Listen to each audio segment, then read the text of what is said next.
ये कहानी उन बच्चों के लिए है जो बच्चे पढ़ाई तो मन लगा के करते हैं लेकिन फिर भी अच्छे मार्क्स गेन नहीं कर पाते। रूटीन अच्छा बनाया है और रूटीन को फॉलो भी करते हैं लेकिन फिर भी फेल हो जाते हैं। जी हाँ, उन बच्चों के लिए यह कहानी बिल्कुल सही है। तो आइए मैं आपको उस लड़के की कहानी सुनाता हूँ। वो लड़का जो रोज 5 बजे उठता था, अलार्म बजने से पहले ही उसकी आंखें खुल जाती। घर में अंधेरा होता था, बिल्कुल शांत। सिर्फ दीवार पर लटकी घड़ी की आवाज सुनाई देती, टिक टिक टिक। उसके आस पड़ोस के लोग, रिश्तेदार यह कहते थे, इस लड़के में तो डिसिप्लिन है, यह आगे जरूर बढ़ेगा। उसका मानना भी यही था। उसे लगता था कि मैं अपने रूटीन को फॉलो करता हूँ, इतनी पढ़ाई करता हूँ तो मैं पेपर में पास तो जरूर होऊंगा। इसलिए बिना शिकायत के वो रोज वही करता रहा। सुबह उठकर पहले थोड़ा रिवीजन करता था, फिर उसके बाद स्कूल के लिए तैयारी करता था। स्कूल से आने के बाद दोबारा किताबें, वही रोज करता रहता। उसने दोस्तों के साथ घूमना बहुत कम कर दिया था, या ये मानो उसने दोस्तों के साथ जाना ही बंद कर दिया था। मोबाइल और टीवी को लगभग बंद कर दिया था। हर कोई कहते लाइफ एंजॉय भी कर लिया कर, लेकिन बस उनको इग्नोर करके स्माइल कर कर चले जाता। उसके लिए एक ही चीज़ इम्पोर्टेंट थी, उसके पेपर और रिजल्ट। लेकिन फिर भी वह यही सोचता, ये एक न एक बार तो मैं पास होऊंगा। दिन गुजरते गए, मेहनत आदत बन गई थी उसकी। उसको थकान तो बहुत होती, लेकिन वह इग्नोर करता था। फिर एक दिन रिजल्ट आया। स्कूल का नोटिस बोर्ड चेक करने के लिए बहुत भीड़ लगी। सब अपना अपना नाम ढूंढ रहे थे। उसने भी अपना नाम ढूंढा, एक बार ढूंढा, फिर एक और बार ढूंढा, तीसरी बार ढूंढा। उसका नाम नहीं मिला।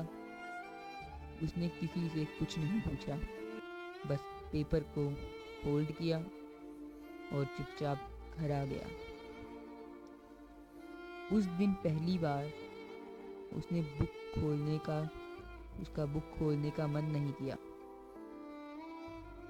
रात को बेड पर लेटा हुआ वो सिर्फ सीलिंग को देख रहा था। दिमाग में एक ही सवाल घूम रहा था, अगर मैं रोज 5 बजे उठता हूँ, अगर मैं इतनी मेहनत करता हूँ, तो फिर मैं पीछे क्यों हूँ। उस रात उसे नींद नहीं आई। सुबह अलार्म बजा, लेकिन वो तुरंत नहीं उठा, और वहीं उसी बेड पर लेटे लेटे उसने सबसे इम्पोर्टेंट बात समझी। ये बात गौर से सुनना। जी हाँ, सिर्फ जल्दी उठना मेहनत नहीं है, सिर्फ जल्दी उठना मेहनत नहीं है, सिर्फ बिजी रहना मेहनत नहीं है, सिर्फ बिजी रहना स्मार्ट वर्क नहीं होता, सिर्फ जल्दी उठना मेहनत नहीं होता, सिर्फ बिजी रहना स्मार्ट वर्क नहीं होता। वो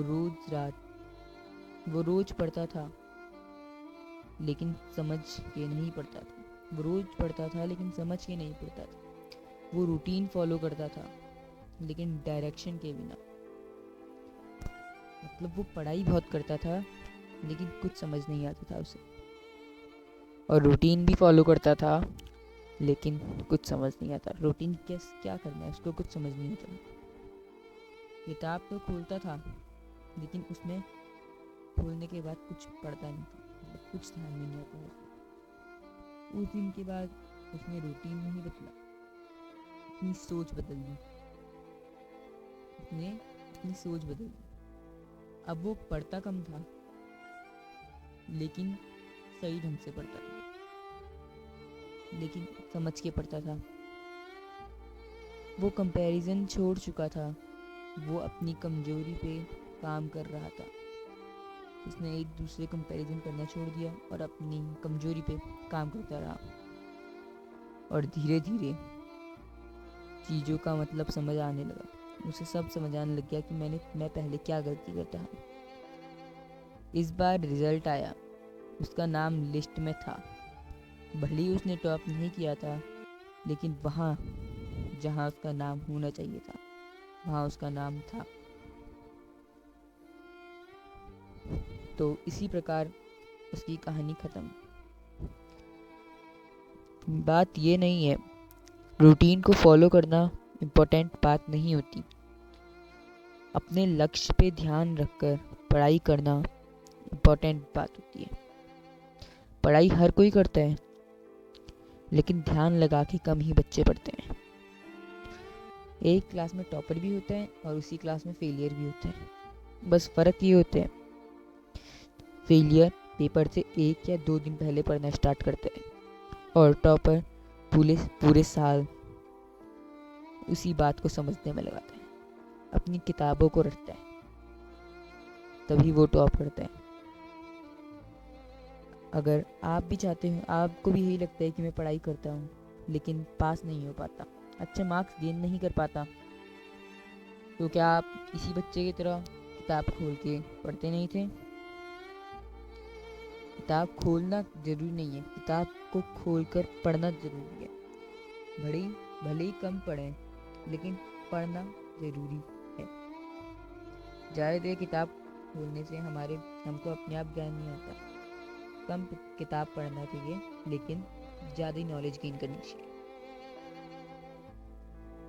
तो दोस्तों, मैं आपसे यह कहना चाहता हूँ कि किताब पढ़ो, लेकिन मन लगा के पढ़ो। मैं ये नहीं बोल रहा कि किताब कम पढ़ो लेकिन मन लगा के पढ़ो, और हमेशा स्माइल रखना। याद रखना, मेहनत करना अच्छी बात है। याद रखना, मेहनत करना अच्छी बात है, लेकिन बिना सोचे मेहनत करना सिर्फ खुद को थका देता है। याद रखना, मेहनत करना अच्छी बात है, लेकिन बिना सोचे मेहनत करना सिर्फ खुद को थका देता है। सही डायरेक्शन में की गई मेहनत हमेशा बोलती है। सही डायरेक्शन में की गई मेहनत हमेशा बोलती है कि अगर सही डायरेक्शन में आप मेहनत करोगे ना, तो आप फर्स्ट जरूर आओगे। जब उसका पेपर अच्छे नहीं गया, उसका रिजल्ट अच्छा नहीं आया, तब उसको रियलाइज़ हुआ कि उसने कितनी बड़ी गलती करी थी। ये हमारी छोटी छोटी गलतियाँ ही एक दिन बड़ी गलती बनती है। एक और स्टोरी सुनाता हूँ। एक बार एक लड़की थी, वह अपनी क्लास में 3rd आती थी, और उसी के साथ उसका एक भाई भी था। वो हमेशा अपनी क्लास में फर्स्ट आता था,